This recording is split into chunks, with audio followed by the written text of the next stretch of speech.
यहाँ पर काफी शिकायतें आ रही थी कि यहाँ पे भारी संख्या में रोहिंग्यों ने बांग्लादेश सरकारी जमीन पे अवैध अतिक्रमण करके अपने घर बसाने का काम कर रहे हैं। यहाँ पर अनुत्तराज कॉलोनियां काटी जा रही हैं। यहाँ पे बताया जाता है रोहिंग्या रहते हैं। हमारे देश के नागरिकों का अधिकार है।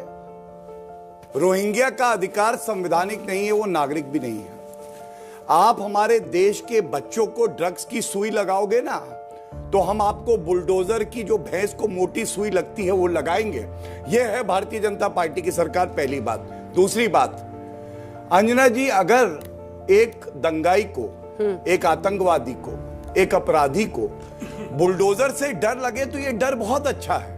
आप बगैर किसी को नोटिस दिए किसी का डेमोलिशन नहीं कर सकते। आप चलिए तोड़िए, आप 77% जो अनप्लान को तोड़ेंगे, आप नहीं तोड़ेंगे। आप सिर्फ मुस्लिम समुदाय को एक कलेक्टिव पनिशमेंट देना चाहते थे और अफसोस से वो कोलैटरल डैमेज हो गया गुप्ता साहब का। मैं उसका भी कंडेम करता हूं। नहीं आई है हमारे पास, खाली एक दो आदमी आया बाइक से बोलने की दुकान टूट जाएगा, से सामान हटा लो। आप सामान रख कहाँ हटा, जो घर द्वार है ने कहाँ लेके जाओ। कल हमें पता चला शाम को इनसे, और आज आ गए आप लोग सुबह सुबह। अभी तक हम लोग नाश्ता करके नहीं गए, और इतना छोटा छोटा बच्चा है, कोरोना का टाइम है, हम कहाँ जाएंगे इतना जल्दी? तो हमें कोई कमरा भी नहीं देगा। सब दिन हमारा बीमार है, इतना दुकान से हम लोगों को फैमिली चलता है, दुकान को डॉक्टर को देना है पैसे। अब ये दुकान बंद कर देगा, तोड़ जाएगा, तो हम लोग कहाँ जाएगा बाल बच्चा लेकर? हमारे तीनों बच्चे पढ़ रहे हैं, तो हमारी ये दुकान टूटने से हम पूरे बिखर जाएंगे। हम दोनों पाँव से विकलांग, तो हमारा सारे डॉक्यूमेंट भी आता है। तो हमें कोशिश करके आप सरकार से हमें दिला दीजिए कहीं कोई जगह जो हम बच्चे लेकर अपनी जगह पर शिफ्ट हो जाए।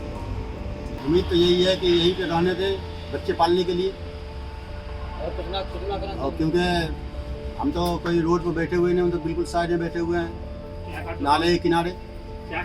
इसी चाय की दुकान से हमने बच्चे पाल रहे हैं, रोजी रोटी मेरा चल रहा है। तो हम आपको ग्राउंड रिपोर्ट दिखा रहे हैं शाहीन बाग के इलाके से और जसोला कनाल के इलाके से। आज हम उतरे ग्राउंड पर, पूरा दिन हमने सुबह से लेकर यहाँ पर घूमा, लोगों से बात की। एक एंटी एनक्रोचमेंट ड्राइव SDMC यानी कि साउथ दिल्ली म्यूनिसिपल कॉर्पोरेशन एक 10 दिन का एंटी एनक्रोचमेंट ड्राइव चला रहा है और अलग अलग क्षेत्रों में चला रहा है। मानसरोवर पार्क, तुगलकाबाद और जैतपुर का इलाका, विश्वकर्मा कॉलोनी और उन पूरी लिस्ट में मदनपुर खादर, इस तरह के क्षेत्र शामिल है। साउथ दिल्ली के इलाके शामिल है और उसमें शाहीन बाग का इलाका भी शामिल है। उस लेटर के अनुसार, अगर उस लेटर की बात करें जो SDMC ने इशू किया है, उसके मुताबिक यहाँ पर 9 से 13 तारीख को एक एंटी एनक्रोचमेंट ड्राइव यानी कि जो अतिक्रमण किया गया है उसके खिलाफ एक ड्राइव चलाने की, एक मुहिम चलाने की उन्होंने एक पत्र निकाला, जिसमें खास तौर से जी ब्लॉक का जो रोड है, मेन रोड जो है, वहां से लेकर और जसोला कनाल तक का जो इलाका है उसमें जो भी एनक्रोचमेंट है, अतिक्रमण को अगर हम समझना चाहें तो अतिक्रमण का डेफिनेशन जो एक लूसिड सा, अनक्लियर सा भी डेफिनेशन है, वो ये है कि रोड पर ये स्ट्रक्चर्स आए नहीं, ट्रैफिक को और यातायात जो होता है उसको डिस्टर्ब ना करें। तो ये एक एनक्रोचमेंट का एंटी एनक्रोचमेंट और एंटी अतिक्रमण एक पूरी ये ड्राइव चल रही है। अब इसमें बहुत सी चीजें शामिल है, बहुत सारे अलग अलग स्ट्रक्चर्स शामिल है। इसमें आज मैं अभी जहाँ पे बैठी हूँ, ये एक चाय की उनकी ठेली है, ये लगवा रहे हैं, साल दर साल लगाया है इन्होंने। और इसी तरह से बहुत सारे ऐसे स्ट्रक्चर हैं, अन्य स्ट्रक्चर्स हैं जो इसके अंदर आते हैं। इसमें छोटी गुमतियाँ हैं, छोटे छोटे ये चाय के, सिगरेट के, समोसे के, स्नैक्स के, खाने के, ऐसी छोटी छोटी दुकानें भी शामिल हैं। उससे लेकर के बड़े बड़े शोरूम्स तक शामिल हैं, जिनमें उनकी सीढ़ियाँ हो, उनके शटर्स हो, उनके छज्जे हो, ये सारी चीज़ें कुछ ना कुछ एक लेवल पर सड़क की प्रति आती हैं। तो किस तरह का माहौल यहाँ पर है, लोगों में एक कंफ्यूजन ज़रूर है, ये हमने देखा। और उन्हें क्या नोटिस मिले हैं, नहीं मिले हैं, किस पॉलिसी के तहत ये एंटी एनक्रोचमेंट ड्राइव चलाया जा रहा है, ये आज हमने जानने की कोशिश की। और उसके साथ साथ एक बड़ी चीज़ जो हमने देखी और जो हम समझ पा रहे हैं, कुछ जो राजनीति चल रही है पिछले 1 महीने से और एक बुलडोजर की जो राजनीति चल रही है, उस पर भी हमने बात की। हमने फॉर्मर MLA से बात की कि वो किस तरह से इस चीज़ को देखते हैं। और ख़ास तौर से हम आपको बता दें कि जैसे हमने आपको जयपुर की कहानी दिखाई थी कि के शुक्ला वहाँ पर आते हैं और बोलते हैं यहाँ से बांग्लादेशी और रोहिंग्या को निकाल देना चाहिए, और एक पूरा नैरेटिव मेन स्ट्रीम मीडिया में नजर आ रहा है शाहीन बाग के खिलाफ कि आखिर शाहीन बाग पे अब चलेगा बुलडोजर, लिया जाएगा CAA NRC का बदला। इस तरह की बातें यहाँ पर लगातार हो रही हैं। तो उन बातों से, इस नैरेटिव से, इस कहानी से ये पता चल रहा है और इस तरफ इस कहानी को ले जाया जा रहा है कि ये सिर्फ ब्यूटिफिकेशन के लिए, अतिक्रमण हटाने के लिए ये पहल नहीं है, बल्कि देश भर में जिस तरह से बुलडोजर्स चलाए जा रहे हैं, घरों को तोड़ा जा रहा है, दुकानों को तोड़ा जा रहा है, तो उसके तहत ये उस पिक्चर में, उस बड़े नैरेटिव में फिट होता हुआ एक पीस नजर आ रहा है। तो अभी देखना होगा कि आखिर 9 से 13 तारीख को क्या होता है, पर फिलहाल की क्या स्थिति बन रही है, लोगों का क्या कहना है, लोगों का भाव इस प्रति क्या है, वो दिखाना आप लोगों को बहुत जरूरी है। और उसके साथ साथ यहाँ पर एक बड़ी चीज ये है कि क्योंकि मीडिया का नैरेटिव इतना खराब रहा है लोगों के प्रति, और लोगों को लगता है कि उनका गुस्सा, उनकी जेन्युइन तकलीफें, उनके महंगाई के मुद्दे, उनके घर का मुद्दा, उनकी अर्थव्यवस्था का मुद्दा सामने नहीं आता है, इसलिए लोग डरे हुए हैं कि आखिर वो कुछ बोलेंगे, उसे किस तरह से दिखाया जाएगा। तो ये काफी बड़े मुद्दे हैं जो आज हमने देखा। आप देखिए ये पूरी रिपोर्ट। हमारे पास नोटिस नहीं आए हैं पूछने के लिए कि आपका नोटिस भी मिले। मैं बोला नहीं मिले, तो फिर ने बोला जो कल आपकी गाड़ी ये यहाँ टूटने वाली है, ये सब जगह।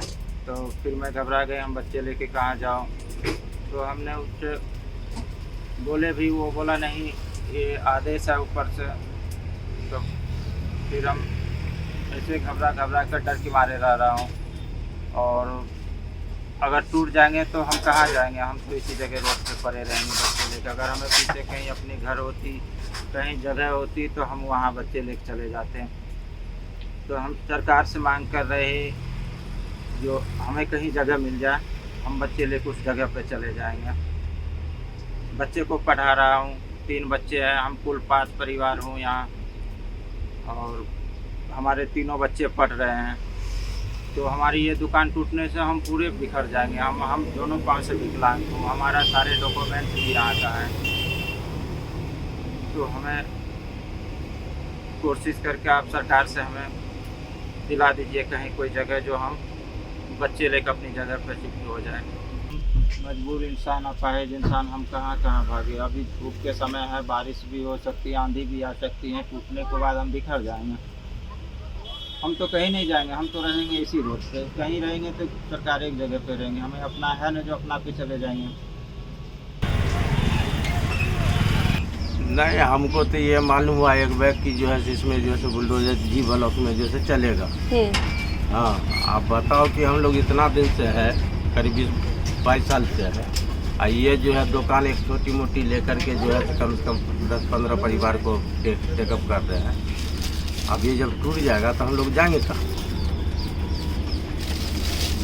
अब इसके लिए तो पहले सरकार को सोचना चाहिए, सोच करके सब कुछ करेगा। और आपको कुछ नोटिस का आया कि नहीं? नोटिस तो खैर अभी हम लोग को नहीं मिला है। हाँ। हमको तो इतना पता नहीं था कि टूटने वाला है। हम लोग को तो अभी 2 दिन से पहले पता चला कि टूटने वाला है, लेकिन हमारा यहाँ नोटिस कुछ भी नहीं आया।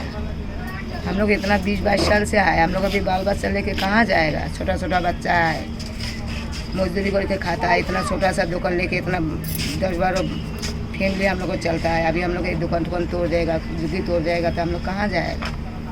हम लोग रहने का भी जगह नहीं है। हम लोग को सरकार कुछ बताया भी नहीं जो हम लोग कहाँ जाए नहीं जाए। इतना दिन हम लोग को नहीं बताया।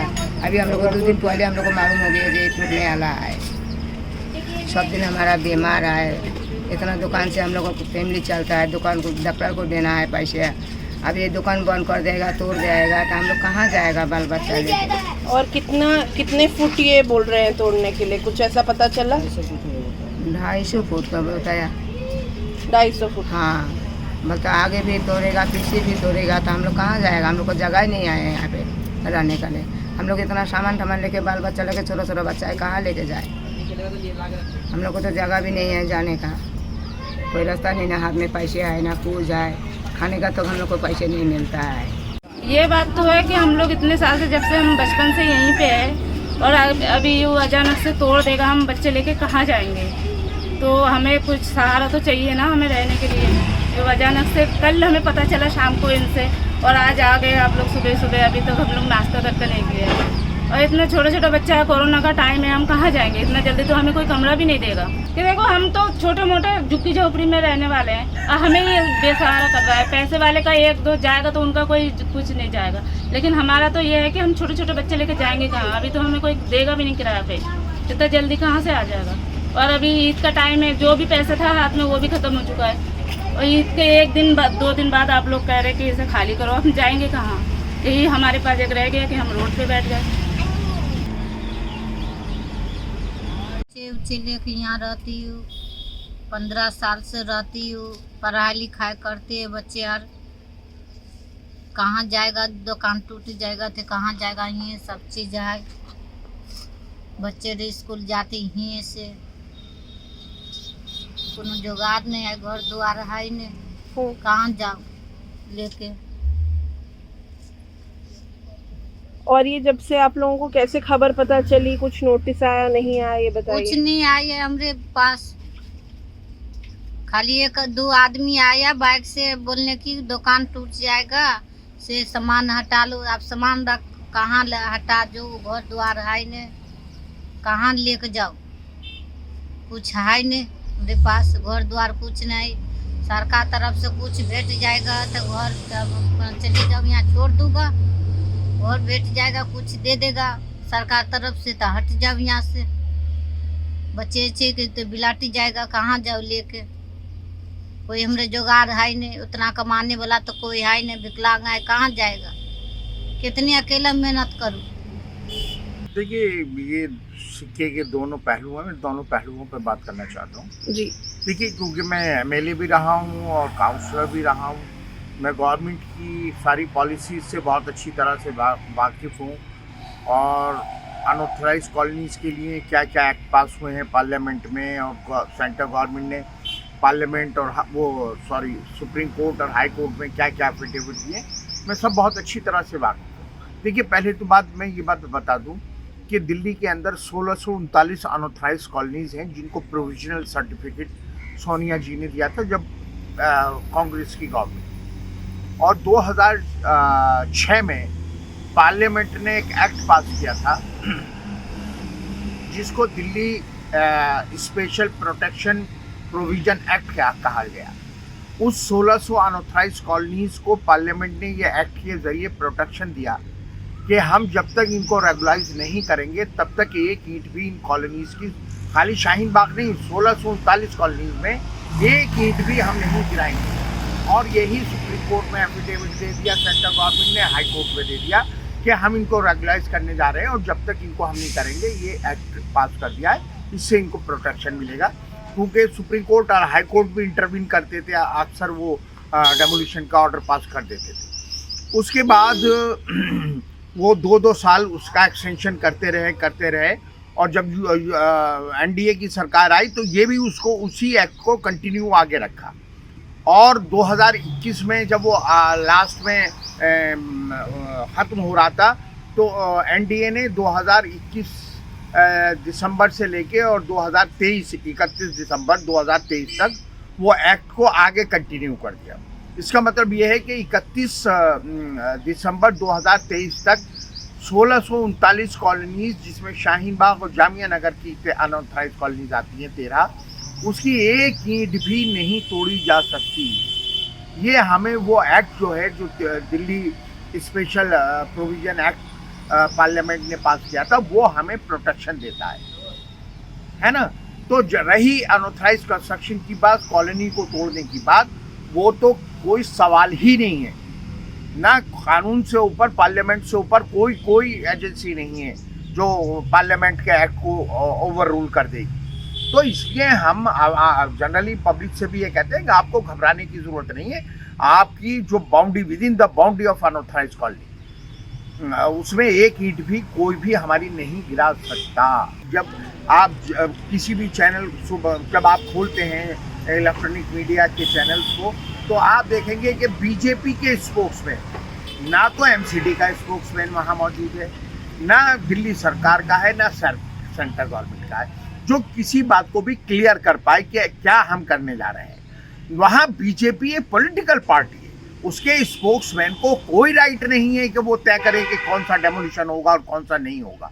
आप देखिए सौरभ भाटिया एक चैनल पर इलेक्ट्रॉनिक मीडिया पर जब एंकर उनसे पूछती है कि बार बार आप शाहीन बाग का नाम क्यों लेते हैं ड्रग्स के मामले में और अनऑथराइज कंस्ट्रक्शन तोड़ने के मामले में, कॉलोनी को तोड़ने के मामले में, तो वो कहता है कि हम CANRC का, गौरव भाटिया जैसा senior spokesman, national spokesman BJP का, कहता है CANRC का हम बदला लेंगे शाहीन बाग से। तो भाई आप कानून से ऊपर नहीं हो, आप किसी पॉलिटिकल पार्टी के आप स्पोक्समैन हो, आप कैसे डिसाइड कर दोगे कि शाहीन बाग में आप बुलडोजर चला दोगे? Get a sneak peek of exclusive content before everyone else for channel members only. Memberships start at ₹89. Hit the join button below.